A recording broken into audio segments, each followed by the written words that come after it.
He just described writing Vrahode as naked and afraid. Well, I was getting ready to say the board game equivalent of what he's talking about is Kingdom Death Monster. You start out as a naked person with nothing, and your first weapon is a stick. My name is Jeff Irving, and this is the Vrahode Tavern Podcast. I am the creator of the Vrahode game system, and in this podcast, we're going to do a deep dive into the lore and gameplay of Vrahode. I'm joined by Brandon Rollins, who will be acting as a stand-in for you, asking many of the questions you might be curious about yourself. We're also joined today by campaign book writer Shawn Allen Dressler. Brandon, what is our topic for today? Hi, Jeff. Hi, everybody listening. So today's topic, I was thinking, we've got Shawn Allen Dressler on, and that's pretty unique because we haven't had Shawn on yet. So I was thinking, let's just talk about the actual writing that goes into the campaign book of Vrahode. So Shawn, first of all, thank you for coming on the show today. Yeah, really happy to. Thanks for having me. Yeah, and we're happy to have you on because, as I understand it, you've written... I actually don't know the answer to this, but have you written the majority of the campaign book? Yes, I would say the vast majority. So Jeff brought me on, nearly a year ago now, to be the lead writer for the Vrahode game system. And in that span, we've now written almost 220,000 words of game. We've had some help along the way, and we have a good writing team that I get to work with. But it's pretty streamlined, and so the majority of the writing falls to me, and with support from my faithful co-conspirator along the way. Mm-hmm. That's really cool. And just for anybody who's listening who doesn't have have context for how big 220,000 words is, the average American novel, or like the prototypical American novel, is somewhere around 80,000 words. I think 220 is starting to get in the realm of like Dune or something. We're talking that's a lot of text. Yeah, exactly. And to put it in context, before joining this project, I've written two of my own epic fantasy novels, Mm-hmm. and both were around 100,000 words. I would guess that this series, the 4-box series, ends up somewhere between 300 and 350,000. Wow. So you're talking about like three and a half full-size epic fantasy novels crammed into game. Yeah, that's absolutely nuts. That's just one of those things I have to like stop and think about to really appreciate. Because it's like you said, it's more writing than actual like standalone novels at this point. You're talking about a novel series within a game. Mm-hmm. So if you're at like 220 now, and the whole game's going to end up, the game and the expansions are going to end up being around 300, 350. Is it fair to say that you're through the base game and maybe into one of the expansions at this point?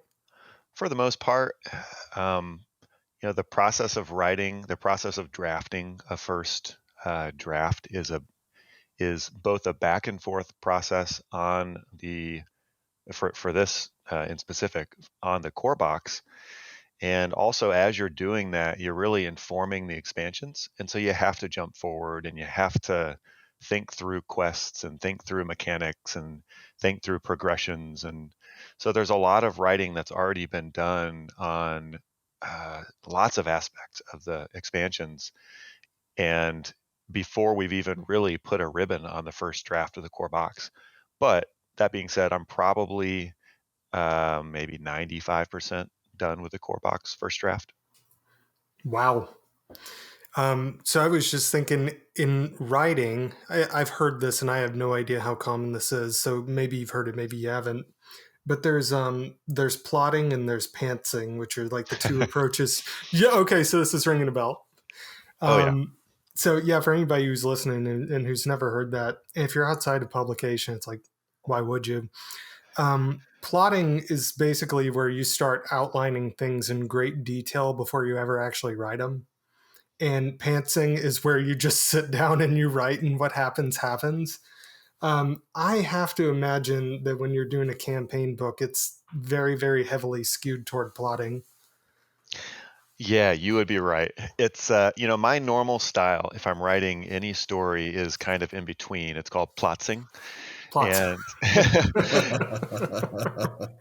and so I Okay. I tend to create a loose framework, and then I spend more of my time on the plotting side thinking about theme and story and characters and world and how all that fits together. And then when I jump into the actual writing process, I try to do it from a standpoint of understanding those characters, understanding their motivations, and then let the story to a large extent write itself. Um, with the game, it's definitely a little different because there are so many aspects of gameplay that affect story.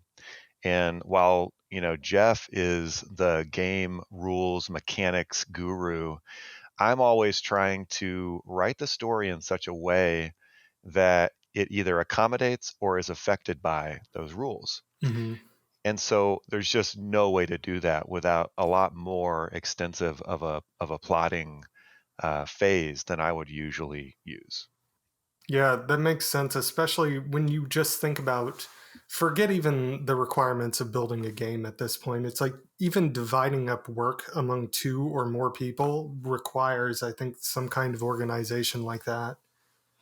Totally, totally. And right now, our writing team is primarily me and one other writer. Mm-hmm. And for those who have visited the Vrahode website or followed Jeff's posts on various social media, you'll know that there's essentially in this game a campaign mode, which is the bulk of the writing and the main story of the game.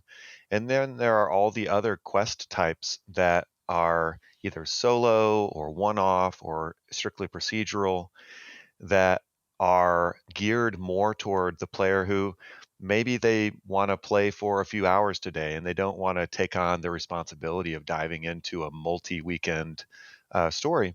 Mm-hmm. And so for us as a writing team, it's made a lot of sense with the outline in hand to break those responsibilities kind of down the middle. And so I write primarily the story campaigns, um, quests, and my fellow writer, her name is Alexandra. She writes primarily the one-off and procedural quests. Mm-hmm.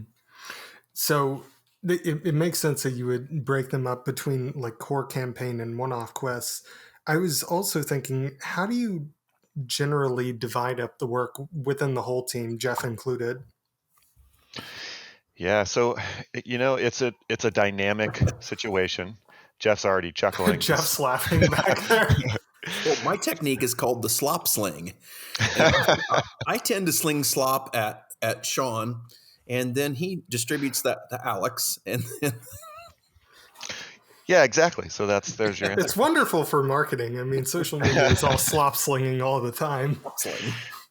No, but there is a rhythm and a pattern to how we work together, and it's evolved. Obviously, we met each other at the beginning of this project, and Mhm. you kind of have to learn how people work. And where I think we found our rhythm is Jeff is the mastermind behind how this game functions. He's also the person who spent decades thinking about this story, and credit to him, he decided at a certain point that he just didn't have the time or maybe The the chops, Shawn. I think the word you're looking for is chops. I didn't thanks have the chops. to write it himself. Thank you, Jeff. I didn't want to say it, but I I knew you figured I'd didn't. give you the pause to jump in and say it. And so, yeah, and so we come together, and Jeff has basically a biblical understanding of this world.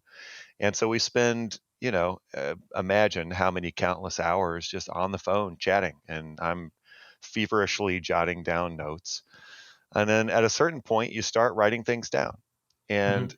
to fast forward through, several iterations of figuring out how many weekly calls we need and how to structure our review process, we basically come to a point now where we talk about once a week sometimes that gets a little flexible, and I'm sure Jeff gets a little angsty, but we talk about once a week. We go through the process or the progress from the previous week. Jeff gives me feedback. I have what I call my Jeff questions baked into my document, and then we just keep marching forward. Yeah. That's really that seems like the only way you could do it is just keep taking calls and keep just chipping away at it piece by piece. Yeah, it's a lot of lore. I imagine it was tough for Shawn at the beginning, especially to try to, as a established writer, to kind of step into this world that's kind of intentionally avoiding, tropes and things that are well established. So, but he's done a great job of getting down into it. But it's taken a little while. Yeah, it was kind of like being dropped into a dark forest with blindfold on and no light, and being asked to find a particular point in it. I think that's how I felt to start. And at least by this point, I feel like the blindfold's been taken off. The forest is still pretty dark and there's no lights, but we'll get to I this. think the board game. You just described writing Vrahode as naked and afraid. Well, I was getting ready to say the board game equivalent of what he's talking about is Kingdom Death Monster. You start out as a naked person with nothing, and your first weapon is a stick.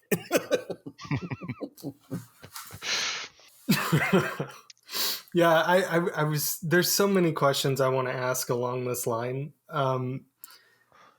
Just like what's it like to step into a world that's been around and been crafted since 1990, rather than writing an entirely new one from scratch?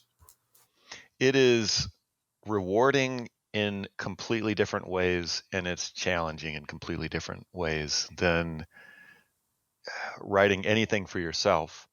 Now, I have the benefit of coming to this project also as a ghostwriter, and so I've written several books for my under my own pen names, but I've also written several dozen books for other people on various genres. And so fortunately, I'm used to stepping into a world that's not my own. Also fortunately, because everything is a opportunity, not a problem.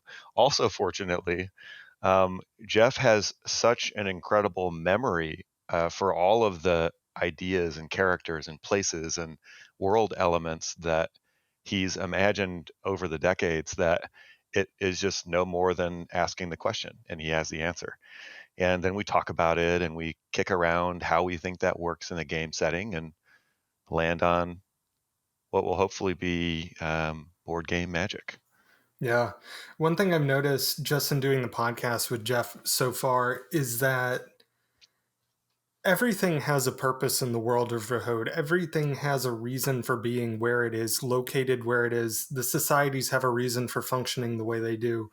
So I think it's very interesting that you say that when you need to know something, all you have to do is ask, instead of actually having to kind of work backward and understand and come up with an explanation for why things are the way they are. Yeah, totally. And I'd be interested in hearing Jeff's reaction to a similar question. How has the experience been being, by your own design, forced to let go of some of the control over those story elements? Well, obviously, it's a leap of faith at the beginning, but when you're ready to acknowledge that you don't enjoy the process of writing, but you love the world and you've had this thing in your head for so long, you don't really have the luxury of you have to be kind of thick-skinned about letting it go, because you're admitting, hey, I just don't want to do it this way. And so you got to bring in people that can. I think for me that it's been, I mean, once I let it go, I recognize so fully and completely that this thing is a group project. It's a group art project. And by art, I don't just mean visual art, but also the art of crafting good story. The weird part for me, though, was that once I let you have it, once I said, okay, this is in better hands, because what Shawn can make of it is something much deeper and richer, because he's actually going to be able to get those thoughts out. But to me, the weird thing was, okay, well, now that I've given this world up as story in quotes, and now we're looking at it as a game series. I knew it was going to take a series because one game wasn't going to house it. But the weird thing was, is I'm not that experienced as a game designer. Yes, I've designed games before, and I've sent prototypes off to Fantasy Flight Games, but I'm not some super established game designer. So it was like, I wanted to ask you questions about game design. I wanted to ask Shawn these questions, and it's like, hey, you got to decide this stuff. It's up to you. And so that was kind of weird that I gave up something I was so familiar with to put on this other hat of game designer. And then there was times when I just really felt like I wasn't quite up for the task, but way more than writing the novels. So I would hit these little spots where the rules were unclear. And Shawn, really, he would smack me and be like, I don't understand how this is going to work. This isn't, especially when it had to do with procedural play. It's like, I just don't understand how these monsters are going to appear, and that's actually going to work. And so I had to go back and think about it, and we had to talk about it, and I had to convince him. And then I had to convince myself, because I'm a consummate bullshitter. And so I had to not only make those adjustments in gameplay, but then really play them out and make sure that they function. So Which was the harder of those two, Jeff? Convincing me or convincing yourself? Well, I knew beyond a shadow of a doubt, with enough time and pressure, that, and caring, because I knew there was no lack of caring, that this ended up being a fun, playable, well-honed machine of a game, a game series.